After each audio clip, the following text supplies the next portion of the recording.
Hello friends, welcome to my YouTube channel. आप सभी का मेरी इस वीडियो में स्वागत है। आई होप कि आप सभी अच्छे से होंगे। आई होप कि आप सभी लास्ट क्लास जो मैंने वीडियो अपलोड करी है वो देख चुके होंगे। आज हम टॉपिक हमारा है financial management, class +2 subject business. Topic हमारा फाइनेंशियल मैनेजमेंट, और फाइनेंशियल मैनेजमेंट में फाइनेंशियल डिसीजन हम पढ़ रहे हैं। सबसे पहला डिसीजन हमारा क्या था? Investment decision. सेकंड क्या था? Financial decision. आज हम थर्ड डिविडेंड डिसीजन पढ़ेंगे। देखो बच्चों, जो ये डिसीजन बनाए गए हैं ये आप अपने घर से लेके भी चल सकते हो, लेकिन इनको मॉडिफाई किया गया कंपनी या बिजनेस में। देखो, अगर आपके पास देखते हैं समझ के, इन्वेस्टमेंट का मतलब क्या होता है? अगर आपके पास भूमि है, अगर आपके पास कोई बिल्डिंग है, आपके पास कोई कमरा है, तो आप अब उसको कितने सालों के रेंट पर दे रहे हैं, वो होता हमारा इन्वेस्ट करना, कि हमने इतने साल तक रेंट पर कमरे चढ़ा रखे हैं। इसके बाद फाइनेंशियल डिसीजन। इसमें क्या होता है? अगर आपके पास कितना कैश है, उस कैश को आप कितना यूज कर रहे हो, वो बात देखी जाती है। और लास्ट हमारा डिविडेंड। ये गुल्लक की तरह, गुल्लक का नाम तो सभी ने सुना है। गुल्लक हर घर में किसी न किसी बच्चे के पास मिलेगा, किसी न किसी पेरेंट्स के पास। उसमें जो पैसा वो डालते हैं, वो किस कंडीशन के लिए डालते हैं? वो उस कंडीशन को देखते डालते हैं कि आने वाले टाइम में मैं इससे कुछ अपना अच्छी चीज खरीदूंगा। इसी तरह कंपनी कहती है कि कंपनी का एक गुल्लक होता है क्या? डिविडेंड, जिसको वो सोचती है कि आने वाले समय में हम अपने शेयर होल्डरों को या फिर अपने खुद को ऐसी स्थिति में पाए जिससे हम अपनी अच्छी स्थिति को डेवलप कर सके। मतलब क्या होता है कि लाभांश किसका पार्ट होता है? लाभांश एक प्रॉफिट का पार्ट होता है। अगर आप बताओ, अगर आपके पापा ने, आपकी मम्मी ने आपको कुछ रुपए दिए, उसमें से कुछ रुपए बच गए तो ही आपने गुल्लक में डाले ना। इसी तरह कंपनी करती है। अगर कंपनी जितने शेयर सेल कर रही है, उनमें से जो प्रॉफिट मिल रहा है उनसे कुछ हिस्सा गुल्लक में डाल रही है, उसको क्या बोलता है? डिविडेंड। डिविडेंड को पढ़ते हैं हम, क्या लिख रखा है? डिविडेंड बोलता है लाभांश निर्णय, यानी प्रॉफिट का निर्णय लेना कि किसको कितना देना है। अब दो तरह से हो सकता है। एक तो शेयर होल्डर जिन्होंने पैसे लगा रखे हैं, और एक होता है मैनेजर जो उस सारे की देख रेख करता है। उसके भी आप पर दोनों के विचार क्या कहते हैं? दोनों के विचार ये कहते हैं कि जो प्रॉफिट होता है, शेयर होल्डर तो चाहते हैं कि हमें ज्यादा से ज्यादा हिस्सा लाभ का मिले। अगर प्रॉफिट बाय चांस की 2 लाख का हो गया तो शेयर होल्डर सोचेंगे हमें तो प्रॉफिट मिले ही मिले, क्योंकि इतना ज्यादा प्रॉफिट हो गया।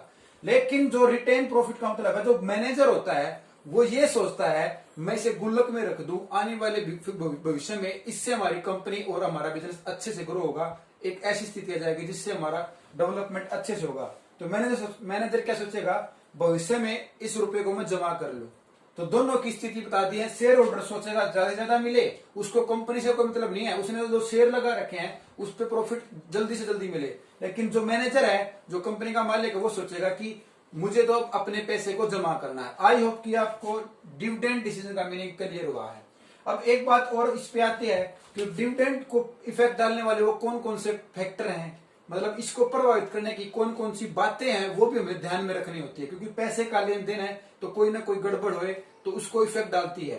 देखो, ये बिजनेस था, ये बिजनेस में मैनेजर है, ये सारे शेयर होल्डर हैं। शेयर होल्डर कौन होते हैं? जैसे कि हमने इक्विटी शेयर होल्डर पढ़ा है, प्रेफरेंस शेयर होल्डर पढ़ा है, डिबेंचर शेयर होल्डर फंड पढ़ा है, लॉन्ग टर्म लोन डिबेंचर पढ़ा हमने। ये सारे क्या होते हैं? हमारे शेयर होल्डर हैं, क्योंकि इन पर हमने शेयर खरीद रखे हैं, और उन शेयर से जो पैसा प्राप्त होगा वो प्रॉफिट होता है, और उस प्रॉफिट को हम बांट देंगे, उसको क्या बोलते हैं? हम डिविडेंड। आई होप कि आपको इसका मीनिंग क्लियर है। अब फैक्टर अफेक्टिंग डिविडेंड डिसीजन, लाभांश निर्णय को प्रभावित करने वाले कारक कौन कौन से हैं? सबसे पहला अर्निंग।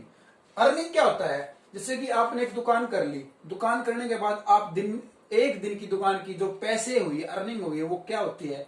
आपकी इनकम होती है। उसी को बोला जाता है कंपनी में क्या? अर्निंग।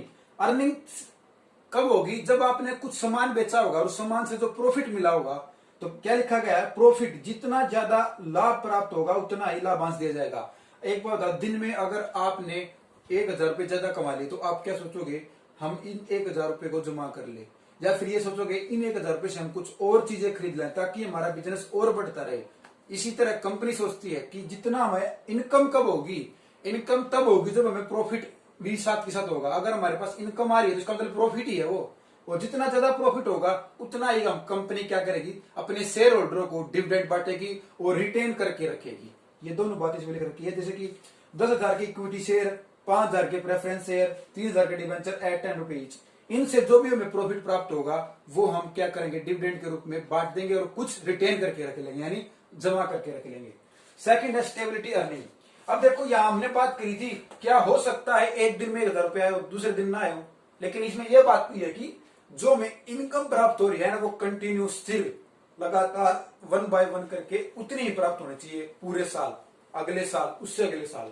जैसे कि अगर 2017 में हमें 50,000 रुपये प्राप्त हुए हैं और 2018 में 70,000 प्राप्त हुए हैं और 2080 में, स्टेबिलिटी का मतलब है कि हमें पहले से कम प्राप्त नहीं होनी, ज्यादा ही प्राप्त हो तो अच्छी बात है, कम नहीं होनी चाहिए। अगर 2017 में 50,000 है, अगर 2018 में 40,000 होते तो हमारे क्या इनकम हमारी कम हुई है, लेकिन यहाँ मैंने बढ़ा के लगाई है ये दोनों बातें समझाने के लिए। तो इसमें क्या लिखा गया, स्टेबिलिटी अर्निंग, आय की स्थिरता। प्रॉफिट जितना अधिक होगा उतना ही लाभ घोषित किया जाएगा। कहते हैं ना कि अगर घर में अगर अच्छा सामान आ रहा है और डेली आ रहा है तो आने वाले फ्यूचर में आपके पेरेंट्स क्या कहेंगे, आने वाले फ्यूचर में भी आपके लिए ऐसे ही सामान आता रहेगा क्योंकि आप अच्छा काम कर रहे हो। इसी तरह बिजनेस अगर अर्निंग ज्यादा कमा रहा है, पैसे ज्यादा कमा रहा है, तो कहेगा आने वाले समय में हम डिविडेंड आपको देते रहेंगे, घोषित कर देंगे पहले ही, उन्हें पता है कि उनकी स्थिति अच्छी है। स्टेबिलिटी डिविडेंड, यहां तो हमने पढ़ा था स्टेबिलिटी अर्निंग की, कितनी अर्निंग हमें स्थिर प्राप्त हो रही है, इनकम हर महीने हर साल। इसमें होता है कि स्टेबिलिटी डिविडेंड कि जो उन्होंने डिविडेंड घोषित करा था क्या वो फिक्स है।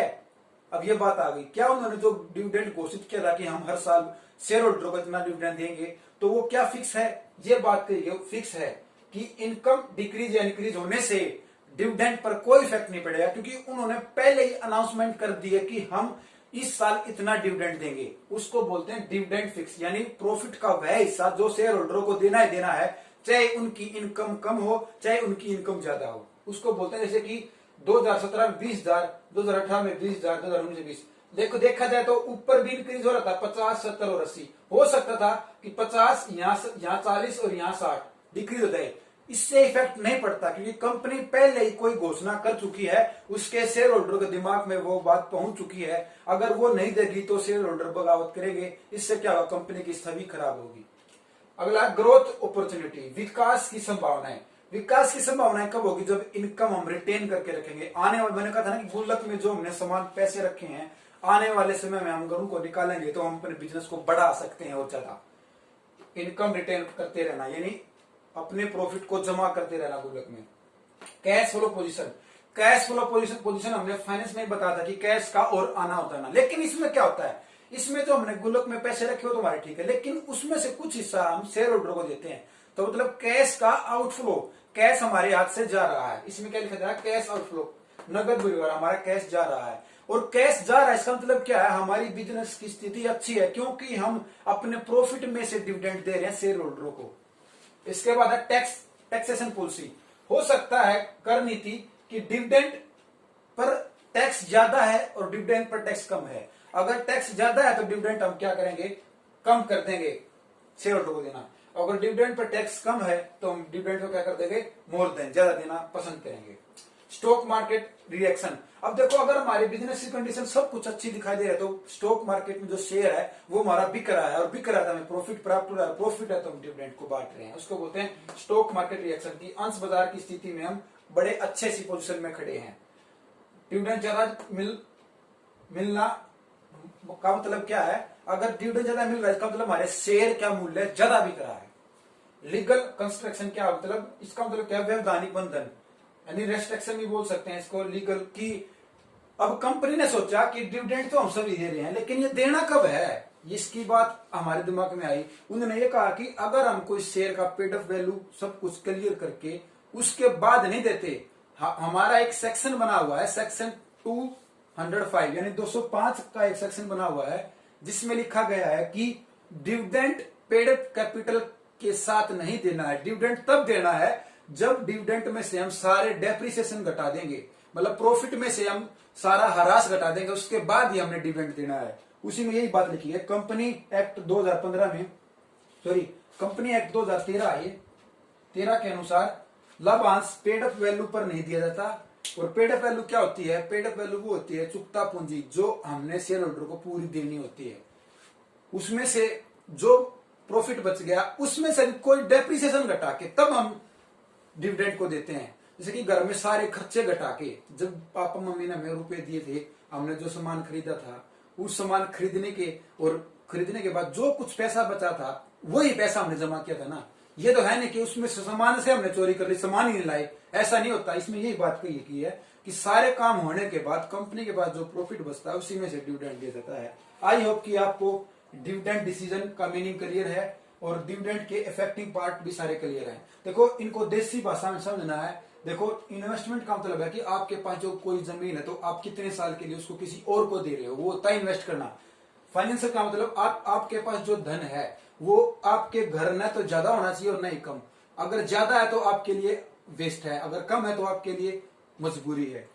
उन दोनों को बैलेंस करना ही हमारा फाइनेंशियल डिसीजन लेता है हमारी कंपनी। और लास्ट हमारा डिविडेंड। डिविडेंड होता है गुल्लक की तरह, अगर आप जितना स्टोर करोगे फ्यूचर में आपकी ग्रोथ है और आपकी कंपनी की छवि ही अच्छी बनी रहेगी।